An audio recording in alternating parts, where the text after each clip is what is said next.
ஆனா இன்னைக்கு இருக்கிற சுச்சுவேஷன்ல இவரை விட்டா வேற யாருமே இல்லை அப்படிங்கிற ஒரு சூழ்நிலை உருவானதுங்கிறது உண்மையிலே ஒரு நல்ல ஆண்மகன் மோடி. அது உண்மையிலே நான் பெருமையா சொல்றேன். I am proud. இந்தியாவுக்கு சரியான ஒரு கௌரவத்தை ஏற்படுத்தக்கூடிய ஒரு பதிலடி நான் பார்க்குறேன். ஆனா தமிழகத்துல பாஜக மட்டும் ஒத்துக்க மாட்டோம். ஆனா பிரைம் மினிஸ்டர் மட்டும் மோடியா? மோடி பார்த்தீங்கன்னா அரசியல் பண்ணுறதுக்கு மட்டும் தான் இருக்குது. ஏன்னா ஏற்கனவே எலெக்ஷன் அப்போ இது பண்ணாங்கல்ல. இப்ப இந்த இந்தியா பாகிஸ்தான் வார்ல நிறைய பேர் ஒவ்வொரு ஒப்பீனியன் இது வரைக்கும் என்ன சொல்லிட்டு இருந்தாங்கன்னா, நரேந்திர மோடி மேல ஒரு எதிர்மறை கருத்துக்கள் தமிழ்நாட்டுல ஸ்பெசிபிக்காவே இருந்துச்சு. ஆனா ஒரு கட்டத்துக்கு மேல இந்த 2-3 நாட்களாவே நரேந்திர மோடி மட்டும் இந்த நிலையில இல்லைன்னா இரு நேரத்துக்கு எதுவுமே பண்ணிருக்க முடியாது, வேற யாரும் இந்த இடத்துல இருந்து பண்ணிருக்க முடியாது அப்படிங்கிற மாதிரி அடிச்சு தமிழர்களும் பேசுறாங்க. இவ்வளவு நாள் எதிர்மறையா பேசுறாங்க. இத பத்தி நீங்க என்ன நினைக்கிறீங்க? யாரு பெஸ்ட்னு நினைக்கிறீங்க? பெஸ்ட் பிரைம் மினிஸ்டர் பார்க்க போனா நரேந்திர மோடி தான் நான் சொல்லுவேன்.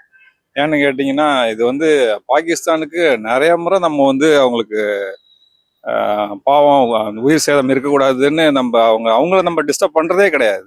அவங்க தான் எல்லை தாண்டி நம்மள சும்மா ஏதாவது இதுமாரி ராணுவ கொள்றது, உரியில கொள்றது, புல்வாமா, இப்போ இதுல பகல்காமு இதெல்லாம் பார்க்க போனீங்கன்னா நம்ம தான் நிறைய இறந்துகிட்டு இருக்கோம். ராணுவத்தை அங்கே நிறைய நிப்பாட்டியும் அவங்க இதுமாரிலாம் பண்ணிட்டு இருக்காங்க. நம்ம ரொம்ப டிஸ்டர்ப் பண்றாங்க. இதுமாரி நம்ம எவ்வளவு நாள் தான் நம்ம விட்டு கொடுத்துக்கிட்டே இருக்க முடியும்? அவங்களும் பார்த்தீங்கன்னா இன்னும் அந்த தீவிரவாதத்தை வச்சு தான் அவங்க அந்த நாடே ஓடுத ஒழிஞ்சு, இன்னைக்கு பார்த்தீங்கன்னா டிவியில் இது எல்லாத்தையுமே பார்த்தீங்கன்னா யூடியூப்ல எல்லாத்தையுமே பார்த்தீங்கன்னா இறந்து போன ஒரு தீவிரவாதிக்கு அவங்க கொடியை போத்தி ராணுவமும் அங்கே உள்ள போலீஸும் மரியாதை செலுத்துறாங்க. அது எவ்வளோ பெரிய தப்பு? மற்ற கண்ட்ரிலாம் இதுமாரிலாம் இறந்து போனப்ப இதுமாரிலாம் பண்ணல, வெள்ளை துணி தான் வச்சு போத்துனாங்க. இவங்களுக்கு இதேமாரி அதாவது ஒரு அரசியல்வாதி இறந்து போனா அவங்களுக்கு என்ன பண்ணுவாங்களோ அதை பண்றாங்க. அப்படின்னு பார்க்க போனா அந்த நாடு தீவிரவாதிகள் கையில தான் இருக்குது ஒழிஞ்சு இராணுவத்து கையிலையோ அதிபர் கையிலையோ இல்லை. இவங்க மறைமுகமா அந்த கண்ட்ரியை இவங்க தான் பிளே பண்றாங்க. அதனால இதுமாரி பண்றது தப்பே கிடையாது. ஆனா அது பாவமா தான் இருக்கு. இறந்து போறது பார்த்தீங்கன்னா பாவமா தான் இருக்கு. என்னை பொறுத்தவரைன்னா பொதுமக்களை இது பண்ணாம தீவிரவாதிகளை சுத்தமா வேற இருக்கணும். அதை செஞ்சாங்கன்னா உண்மையிலே நல்ல முடிவு. இது பண்ணாதான் அவங்க கொஞ்சம் நல்லா இருக்கும், பீஸ்ஃபுல்லா இருக்கும். அவங்களும் பீஸ்ஃபுல்லா இருக்கணும், நம்மளும் பீஸ்ஃபுல்லா இருக்கணும். தீவிரவாதத்தை வச்சு எவ்வளவு நாளைக்கு தான் அவங்க பண்ண முடியும்? அவங்க எல்லாம் பண்றது எல்லாமே அமெரிக்கன்ஸும் ஐரோப்பிய நாடுகள் தான் காசு கொடுத்து இவங்களை வளர்த்து விட்டது. இவங்களுக்கு என்ன பெரிய இவங்கள்ட்ட என்ன மேனுஃபேக்சரிங் ஒண்ணுமே கிடையாது. இவங்க எல்லாம் ஃபாரின் ஃபண்டை வச்சு அவங்க நாட்டுல உள்ள ஒரு மந்திரியே பேசியிருக்காரு, இதே மாரி ஐரோப் கண்ட்ரி கொடுத்து காசு கொடுத்து தான் நாங்கள் தீவிரவாதத்தை வளர்த்தாங்கன்னு. இப்போ எல்லாத்தையுமே கட் பண்ணவர் மோடி தான். இந்த ஃபண்டு வர்றது எல்லாத்தையுமே கட் பண்ணது மோடி தான். இப்போ அவங்க கொஞ்சம் கொஞ்சமா கஷ்டப்படுறாங்க. இருந்தாலும் அவங்க பெரிய லெவலில் பண்ண முடியாத சின்ன சின்ன பிரச்சனைகளை இதுமாரி, அதுவும் ஒரு சுற்றுலா பயணியை போய் கொன்னது மிக மிக தப்புங்க, பாவங்க. அவங்க என்ன பண்ணாங்க? நீங்க அடிச்சீங்கன்னா நீங்க மிலிட்ரி அடிக்கணும். அதை விட்டுட்டு அவங்க அடிக்கிறது கையாளத்தணும். பாவம், அவங்க வந்துட்டு போறவங்களை போய் பண்ணா இது எவ்வளவு பாவம்? இது செஞ்சது தப்பே கிடையாது. உண்மையிலே ஒரு நல்ல ஆண்மகன் மோடி. அது உண்மையிலே நான் பெருமையா சொல்றேன். I am proud. இந்த டைம் பார்த்தீங்கன்னா கம்பேரிட்டிவ் ப்ரீவியஸ் பார்த்தீங்கன்னா இப்போ நரேந்திர மோடி நல்ல ஸ்ட்ராங்கான லீடர் தான். ஸோ இப்போ நடந்துட்டு இருக்கிற சினாரியோ பார்க்கும்போது பார்த்தீங்கன்னா லாஸ்ட் டைம் கம்பேர் பண்ணும்போது இப்போ எல்லாருமே எல்லா கண்ட்ரியுமே நமக்கு சப்போர்ட் பண்ணுற மாதிரி இருக்காங்க. ப்ளஸ் பயப்படுறாங்க இந்தியாவோட ஏதாவது ப்ராப்ளம் வருமா அப்படிங்கிற மாதிரி ஒரு சினாரியோ இருக்கு. ஸோ அப்படி கம்பேர் பண்ணும்போது இவர் ஸ்ட்ராங்கான லீடர் தான். நமது பாரத நாட்டுக்கு தற்போதைய நிலைமையிலேயே இல்லைன்னா எப்பொழுதுமே எனக்கு தெரிஞ்சு நரேந்திர மோடி மாதிரி ஒரு பிரதமர் கண்டிப்பாக தேவைப்படுறது. ஒரு போல்டான டிசிஷன்ஸ் எடுக்கக்கூடிய ஒரு பிரதமர் நம்மளுக்கு நம்ம நாட்டுக்கு கண்டிப்பா தேவை. அது திறம்பட செஞ்சுட்டு இருக்காரு. இவர் இருந்திருந்தா இந்த நேரத்துல வேற மாதிரி இருந்திருக்கும் அப்படின்னா நீங்க யாருன்னு சொல்லிருப்பீங்க? வாஜ்பாய். வாஜ்பாய் எதனால? அவரை எதிர்த்து போரிடுவாரு, பதிலடி கொடுப்பாரு. நமக்கு ஒரு ஆபத்து வந்தா அதை தக்க பதிலடி கொடுப்பாரு. அதாவது அந்தந்த காலகட்டத்துல எல்லாருமே அவங்கவுங்களுடைய நாட்டுப்பற்றை காமிச்சிட்டு இருந்தாங்க. ஆனா இன்னைக்கு இருக்கிற சுச்சுவேஷன்ல இவரை விட்டா வேற யாருமே இல்லை அப்படிங்கிற ஒரு சூழ்நிலை உருவானதுங்கிறது இப்பதான் தெரிகிறது. என்னன்னா இவர் எல்லா கண்ட்ரிஸ்க்கும் வைடு டிராவல். ஆனா இவர் வைடு டிராவல் போச்சு ஒரு நல்ல கண்ட்ரியோட பரிச்சயம் வச்சுக்கணுங்கிறதுக்காக போயிருக்காருங்கிறது நிறைய பேருக்கு எந்த அளவுல சிந்தனையில மாற்று கருத்து இருக்கக்கூடும். ஆனால் இவரை பொறுத்தவரையிலும் எல்லாரும் ஒற்றுமையா இருக்கணும், தீவிரவாதம் எந்த இடத்துலயும் இருக்கக்கூடாது அப்படிங்கிற ஒரு மனசுல வச்சுட்டு தான் எல்லாத்தையும் ஒரு நட்பு உறவை ஏற்படுத்தி கொண்டாரு. அதனால இவர் வந்து இந்த சமீபத்தில் நடந்த ஒரு 2 வாரம் முன்னாடி நடந்த ஒரு சம்பவத்தை மனசுல நினைச்சுன்னா அவருக்கு மனசு ரொம்ப பொறுக்கல. பார்த்தார், அதான் சிந்தூர் பாவம் குழந்தைகளுக்கெல்லாம் வந்து அந்த இது சின்ன பொண்ணு பாவம், அது வந்து அந்த மாதிரி ஒரு நிலைமை ஆனது அவருக்கு மனசுல பொறுக்க முடியாம போனதுனால உடனே ஆக்ஷன் எடுத்த. இந்த மாதிரி ஆக்ஷன் இது வரலும் யாருமே எடுத்தது கிடையாது அப்படிங்கிறது தான் என்னுடைய ஒரு ஆத்மார்த்தமான ஒரு வெளிப்பாடு. இந்திரா காந்தி ஆட்டம். இந்திரா காந்தி. ஏன் இந்திரா காந்தி? ஏற்கனவே நம்ம பிரச்சனை வந்தப்ப ஜனாதிபதி ஆட்சி கொண்டாந்தது அவங்க தான். பிரச்சனை எந்த மாநிலத்தின் பிரச்சனை வந்தாலும் சரி அதை வந்து அப்பைக்கே சரி பண்றவங்க அவங்க தான். மோடிஜி தான். ஏன் மோடிஜி? அவர்தான் ரொம்ப ஸ்ட்ராங்கா பண்ணிட்டு இருக்காரு. வேற யாரு இருந்தாலும் இந்த அளவுக்கு பண்ணிருப்பாங்கன்னு தெரியாது.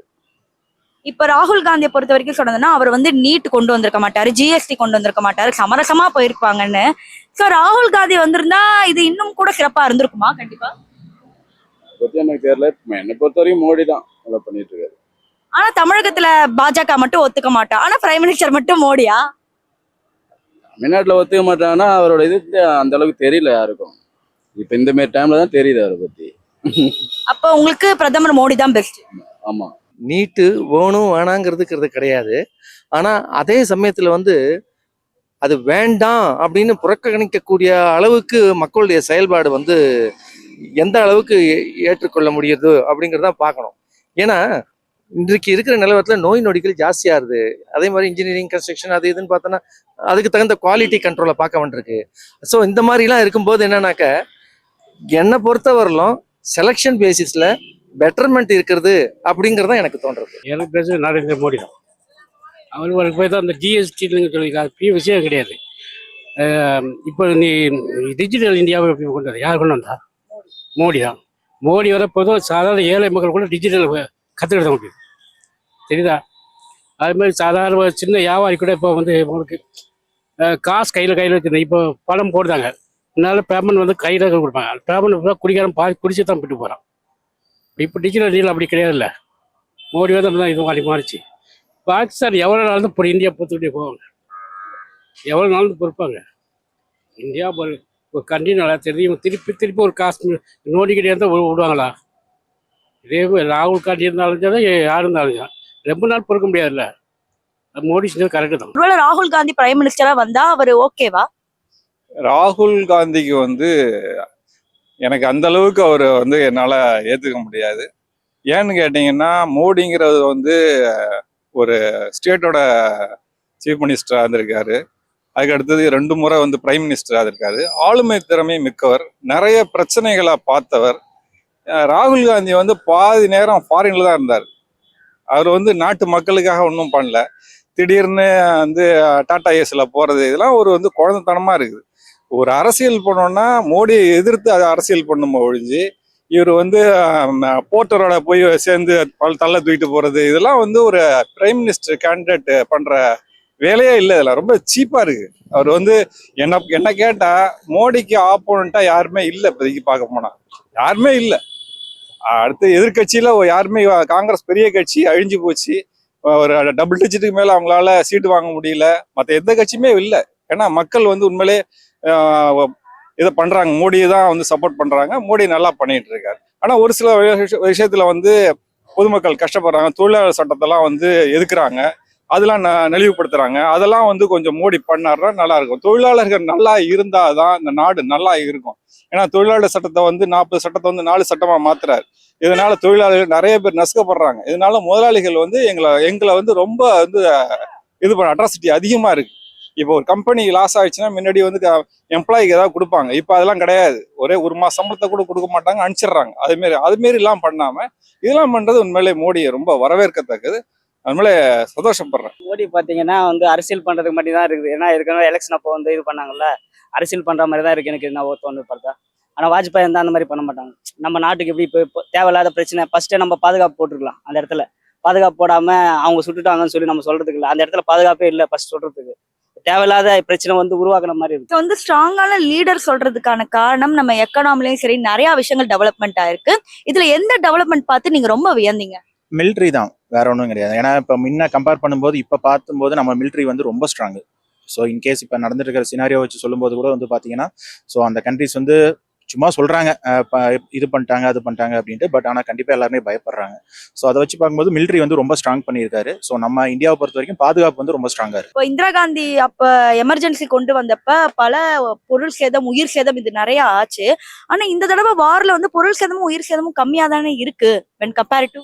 அப்போ உள்ள டெக்னாலஜி வேற, இப்போ உள்ள டெக்னாலஜி வேற. முதல்ல நீங்க 2G யூஸ் பண்ணீங்க, இப்போ 5G யூஸ் பண்றீங்க. அதான் வித்தியாசம். ஆனாலும் இந்திரா காந்தி இருந்திருந்தா அவங்க தான் பெஸ்டா இருந்திருப்பாங்க நரேந்திர மோடி விட. ஆமா, அவங்க படிச்சதுனால வந்து முடிவை தானே எடுப்பாங்க. இவருக்கு முடிவை வந்து 4 பேர் சொன்னாதான் எடுக்க முடியும். அதான் காரணம், வேற ஒன்றும் இல்லை. அது ஒன்னே போதும். ஒன்று போதும். சுயமா சிந்திக்கிற திறனை வேணும். அது இல்லைல்ல அவங்களுக்கு. இப்போ 4 பேர் என்ன சொல்றாங்க, கேபினெட்ல என்ன சொல்றாங்களோ அதை தான் பண்றாங்க. இப்போ ஜிஎஸ்டி கூட பத்தி இவருக்கு தெரியாது. இப்போ ஜிஎஸ்டி பிரச்சனை வந்தப்போ கூட ஏதோ ஒரு பொருளாதாரம் பயிர் கூட இவர்கிட்ட நம்ம பழைய பிரதமர்கிட்ட போயிட்டு தான், அவங்கள்ட்ட போயிட்டு தான் நம்ம என்னன்னு கேட்டு தெரிஞ்சுக்கிட்டு வரி எப்படி போடலான்னு கத்துக்கிட்டோம். அதே மாதிரி தான் சொல்றேன், இவருக்கு வந்து சுயமா பண்ணணும், அவ்வளவுதான், வேற ஒன்றும் இல்லை. அது இருந்திருந்தா மேபி பிரதமர் மோடி பெஸ்ட்னு சொல்லியிருப்பீங்களா? சொல்லியிருப்பேன். ஒருவேளை ராகுல் காந்தி இருந்திருந்தா நிஜமாவே இந்த அளவுக்கு கொண்டு வந்திருக்க முடியுமா? இல்ல அப்படி இல்லை, பாதுகாப்புன்றது இது எதிர்பார்க்க முடியாத ஏற்பட்ட ஒரு தாக்குதல் தானே.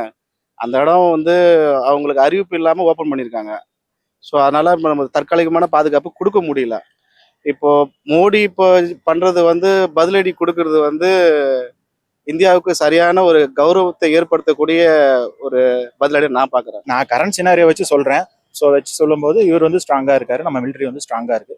ஸோ நம்ம கொஞ்சம் சேஃபர் சைடா இருக்கும். இப்ப இந்தியா இவ்வளவு நாள் வந்து எந்த நாடு போரிட்டாலும் சமரசமா பேசிட்டு இருந்த ஒரு நாடு. இப்ப நீங்க சொன்னீங்க மேபி இது அரசியல் உள்நோக்கத்துக்காக கூட இருக்கலாம். இருந்தாலும் வந்து இந்த அளவுக்கு எஃபர்ட் எடுக்கும் போது இந்த இந்திய மக்களுக்காக நரேந்திர மோடி இப்படி எல்லாம் பண்றாருன்னு ஒரு செகண்ட் உங்களுக்கு தோணுச்சா? இல்ல மேடம், அது இப்ப வேற தலைவரா இருந்தா ஒரு சாவரசமா எடுத்தும் போயிருப்பாங்கன்ற மாதிரி தான் தோணுது. ராகுல் காந்தி மற்ற தலைவர்லாம் இருக்காங்களே மேடம், சமரசமா கொண்டு போயிருப்பாங்க. இவ்வளவு பிரச்சனை இல்லாம அவங்ககிட்ட பேசி தான் பண்ணியிருப்பாங்க. உங்களுக்கும் அந்த சமரசம் தேவைப்படுதா? இல்ல, சமரசம் வந்து ஒரு மனிதன் நம்மளை தாக்க வரும்போது எத்தனை காலமா நம்ம வந்து தடுக்க முடியும்? அவன் அவனோட கொடூரத்தை நம்ம அடக்கி தானே அவன் ஒரு காலகட்டத்துக்கு அப்புறம். இது என்னை பொறுத்த மட்டும் என் கருத்து கேட்டீங்கன்னா இது சரியான பதிலடி. நம்மளுக்கு இழப்பு இருக்கு. அந்த நம்ம எல்லா இந்தியன் அனைவரும் இதை ஏற்றுக்கொண்டு நம்ம அடுத்து அந்த இழப்பை சரி செய்யறதுக்கு இன்னும் அதை பார்க்கணும். நம்மளுக்கு இழப்பு இருக்கும், பொருளாதார ரீதியான இழப்பு கண்டிப்பா இருக்கும். ஒவ்வொரு முறையும் அப்பாவி மக்களை எல்லை மீறி வந்து தாக்குறத வந்து அதை நம்ம ஆதரிக்கிற பாகிஸ்தானை நம்ம விட முடியாது இல்ல. இது அரசியல் உள்நோக்கு கூட நம்ம பார்க்க முடியாது இல்ல. யாரா இருந்தாலும் இதை செய்திருப்பார்கள், எந்த அரசா இருந்தாலும் இதை தான் செய்திருப்பார்கள்.